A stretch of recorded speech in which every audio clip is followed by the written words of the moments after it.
Hi, baby. It's time to get you ready for bed. But before we get you changed, we're going to read a bedtime story. This story is called The Starlight Inn. Jack's car rolled into the Starlight Inn's gravel lot, his beat-up sedan coughing to a stop. His heart pounded, not just from the 6-hour drive, but from the anticipation of the biggest video game tournament of his career. At 27, Jack was athletic, with the sharp focus of a gamer, fueled by late-night streams and energy drinks. His duffel bag, heavy with controllers and cables, thumped against his back as he crossed the lot, sneakers crunching gravel. The neon sign, Starlight Inn, buzzed overhead, casting a pinkish glow across the faded hotel, promising a cheap bed before he crushed the competition.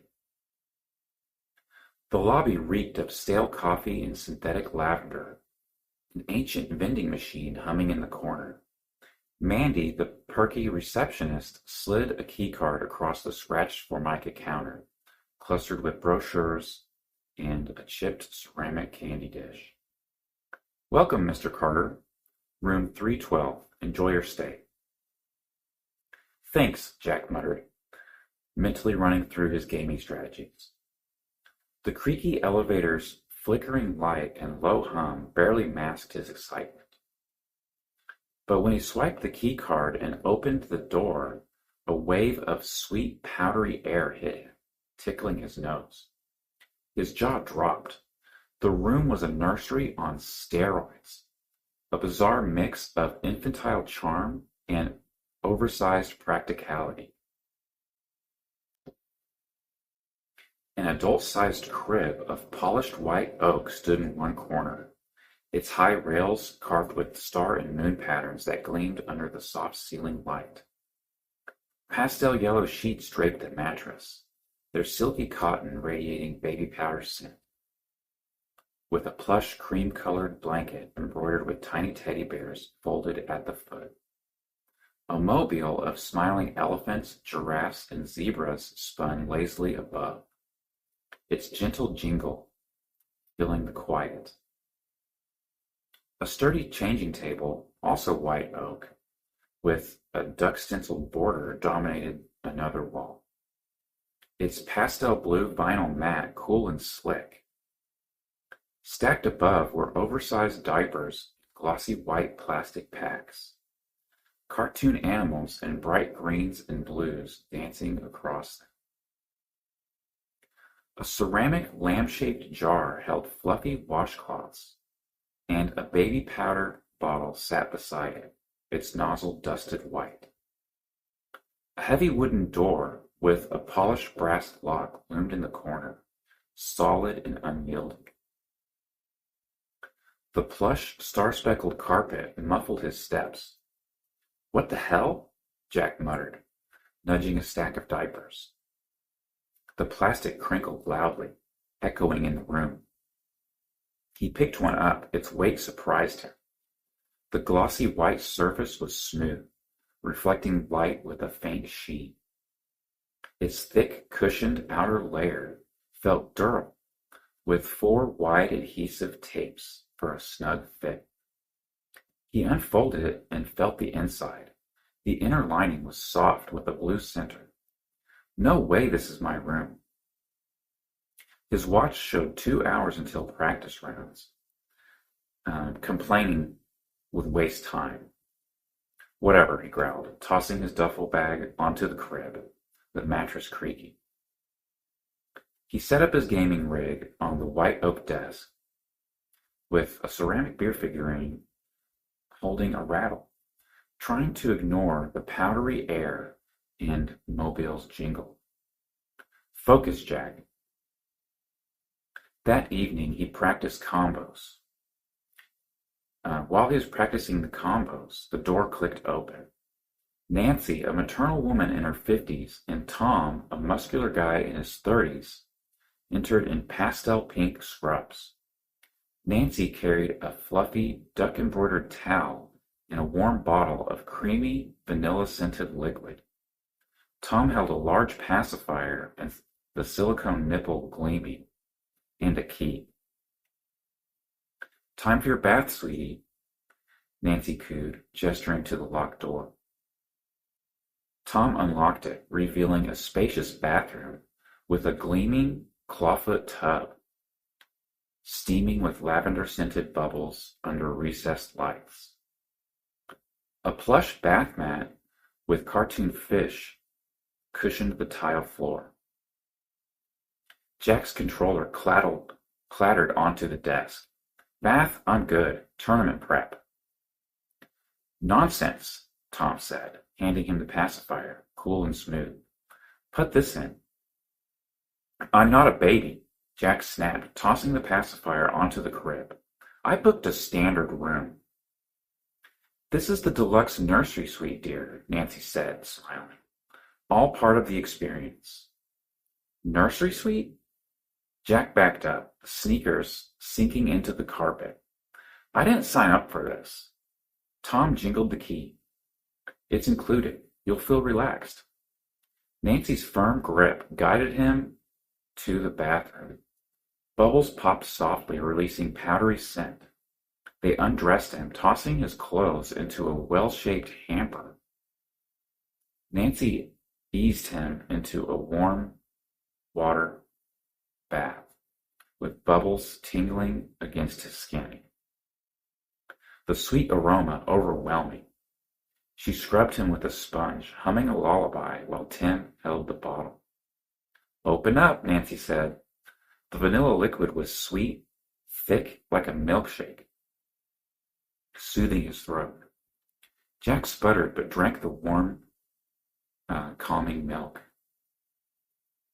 Tom slipped the pacifier into his mouth. Its silicone cool, then warming, lulling him as he sucked instinctively. After the bath, they dried him with a fluffy towel and led him back into the nursery. On the changing table, the vinyl mat was cool, and his skin seemed to stick to it slightly. The baby wipes were cold, sending shivers as they glided over his skin. Their fresh scent was strong, leaving a tingling chill.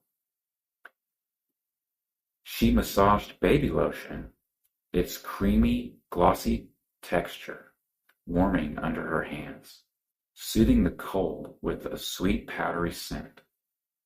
Tom unfolded a diaper, its glossy plastic crinkling loudly. The quilted interior felt plush, sliding under him. The padding felt cool at first, and then warm.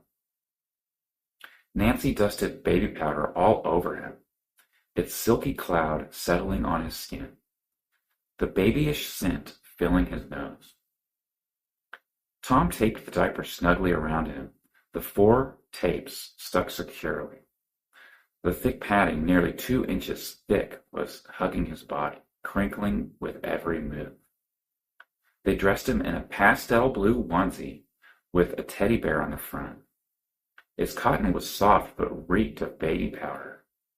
Then they tucked him into the crib, the silky sheets cool and the blanket plush. As they prepared to leave, Jack shifted in his crib, the diaper's bulk pressing against him, its plastic crinkling with every small movement. The sensation was alien, but the thick padding constricting yet oddly secure. A faint pressure began to build in his bladder, a dull ache that grew sharper as minutes passed. He clenched his muscles, trying to ignore it. His face flushed with defiance. "No way," he muttered around the pacifier, its silicone warm in his mouth. "I'm not using this thing." The pressure intensified, a tight, insistent knot low in his abdomen urging release. He squirmed, the crib's mattress creaking, the diaper's plastic rustling loudly in the quiet room. His heart raced, a mix of embarrassment and stubborn pride. He was a pro gamer, not some infant who needed this. But the urge grew relentless, his bladder straining, the ache spreading like a slow burn. He crossed his legs, the diaper crinkling even louder, its bulk resisting the movement, pressing firmly against him. The powdery scent filled his nose, mingling with the faint vanilla aftertaste of the bottle, clouding his resolve. Jack gripped the crib's rails, his knuckles whitening, willing himself to hold on. "Just get up and find a bathroom," he whispered. But the locked door loomed in his mind, and his clothes were gone, stuffed in that whale-shaped hamper. The mobile's gentle jingle mocked him, its elephants and zebras spinning lazily. The pressure was unbearable now, a pulsing demand that made his thighs tremble. He shifted again. The diaper's quilted lining brushed against him, soft yet unyielding, its glossy exterior stretched with a soft crinkle. Finally, he couldn't hold it anymore. With a shaky breath, he relaxed his body, surrendering to the inevitable. A warm rush flooded the diaper, the sensation intense, spreading across his skin in a heavy, enveloping wave.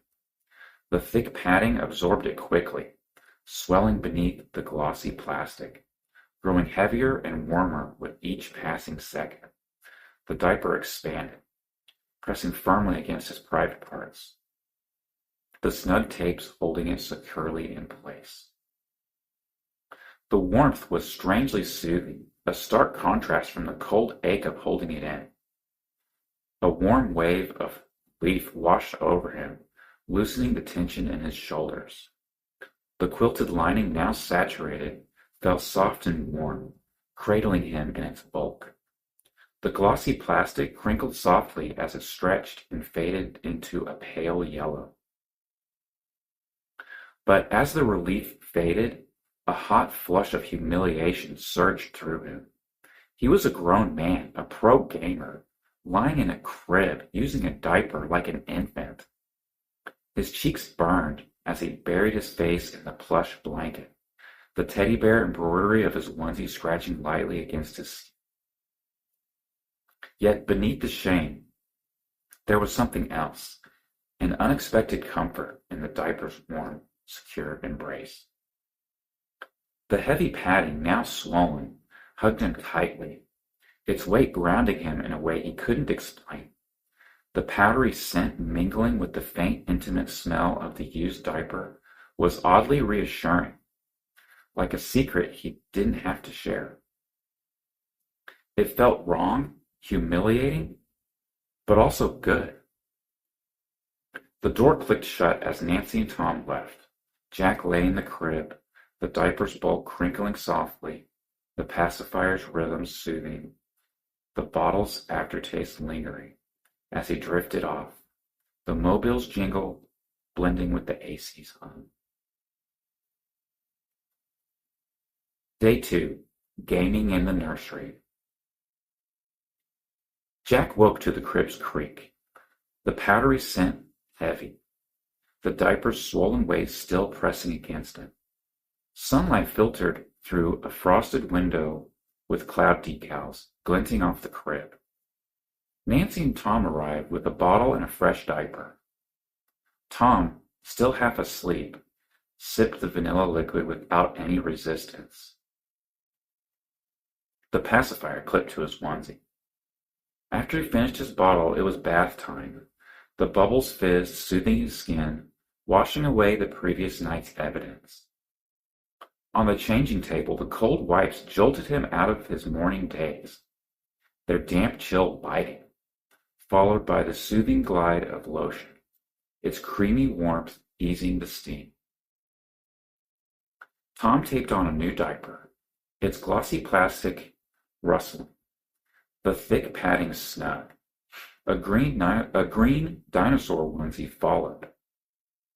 With his clothes gone and the bathroom door locked, Jack resigned himself to staying in the room. He set up his gaming rig on the desk, the diaper's bulk crinkling as he sat. The cartoon mobile jingled faintly, But he tuned it out, diving into practice rounds. Hours passed, his focus razor sharp. The diaper's rustle faded into the background as he nailed combos, while wetting his diaper as if it was normal. Nancy brought him a bottle at noon, its warmth comforting, and he sipped it absent-mindedly as he played. By evening, after another bath and diaper change, he gained late into the night as he started to find the diaper's crinkle oddly grounding. "I've still got it," he muttered, saving his game progress before crawling into the crib for the night. Day 3. Playing with baby toys. By day 3, Jack's frustration simmered. The locked door and missing clothes trapped him, the tournament slipping away. After the morning routine of a bottle, bath, and fresh diaper, he was put into a yellow onesie with bunny prints. Once he was alone, he noticed a basket of oversized baby toys near the crib. A soft rattle shaped like a star, a plush teddy bear, and stacking rings in bright colors. Bored and restless, he grabbed the rattle, shaking it. The gentle chime was oddly satisfying, echoing the mobile's jingle. He sat on the carpet, the diaper crinkling loudly, and stacked the rings, their smooth plastic cool in his hands. The teddy bear's velvet fur felt comforting as he hugged it, the powdery scent mixing with the room's air. Nancy walked in and caught him playing. "Good boy." Jack blushed as he kept playing. The simple activity was easing his tension. That evening, after the usual bath and diaper change, he clutched the bear in his crib, the pacifier's rhythm lulling him to sleep. Day 4. Existential Crisis. Jack woke with a jolt, the crib's carvings mocking him in the morning light. The powdery scent, once grounding, felt suffocating. He hasn't gone number 2 in days. He was naive to think that he could put it off for so long. The pressure was unbearable and his heart started to race. Deep down, he knew it was inevitable.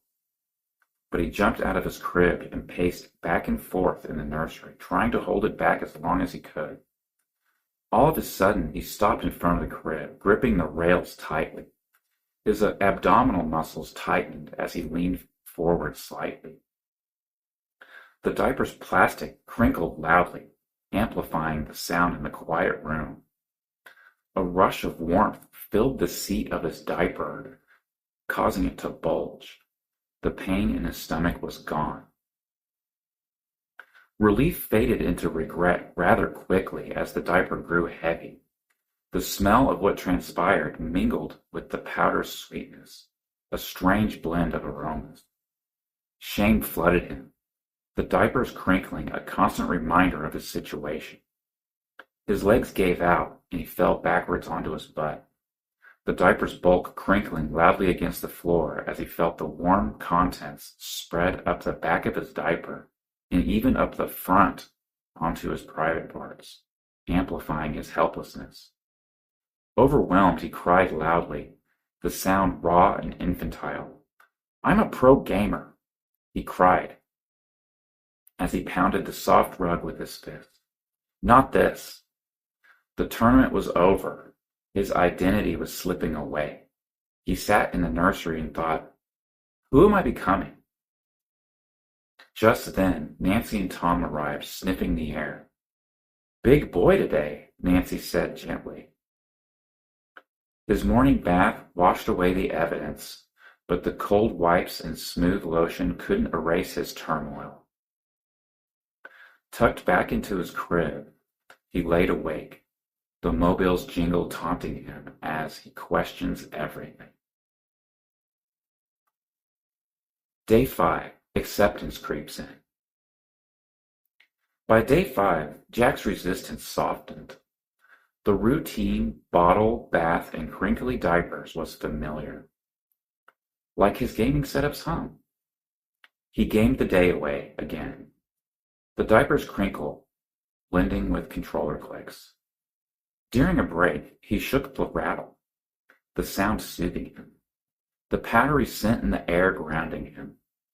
This isn't that bad, he admitted to himself, blushing as he sipped a bottle with his pacifier nearby. He was still the pro gamer he'd always been. The diaper didn't take that away. It was his secret weapon, letting him focus on the game. This was his last night and played until he couldn't stay awake any longer. Day 6, Departure. The next morning, Jack woke up. He wet his diaper without hesitation, its padding expanding with a crinkle, the glossy shell secure. After he was done wetting his diaper, he instinctively started to push. He caught himself and thought, "What am I doing? It's almost time to check out." After thinking of all about 15 seconds, he just shrugged and thought to himself, "I won't be wearing a diaper ever again. Why not?" Then, with a healthy push, he filled the seat of his diaper like it was completely natural. After his final bath and diaper change, he called the front desk. "Hi, I need to check out. Can I get some real clothes?" "Of course," Mandy said. "Sorry for the inconvenience." "Inconvenience?" Jack muttered, with his diaper crinkling. There was a knock at the door, and his jeans and t-shirts had arrived, freshly cleaned and folded. He pulled his jeans over his diaper, its glossy plastic crinkling. His jeans felt very snug pressing against his diaper, the bulk faintly visible. It felt right. At checkout, Jack handed over the key card, his diaper rustling, and the pacifier tucked in his pocket. Mandy waved goodbye as he turned around to make his exit. Right as he turned around, he bumped right into a young woman, her jeans crinkling faintly. "Jack, were you at the tournament?" she asked. "Yeah," he said, cheeks red. "You get the weird room?" she asked. "The giant nursery?" She started blushing. "I kinda got used to it. You?" Jack shrugged, smiling a little. "Yeah, kinda." They laughed, diapers crinkling in unison as they walked out of the hotel. He'd research hotels more carefully next time, but part of him wasn't ready to leave the nursery's strange embrace. All right. That's the end of the story. Now, let's get you in a fresh diaper.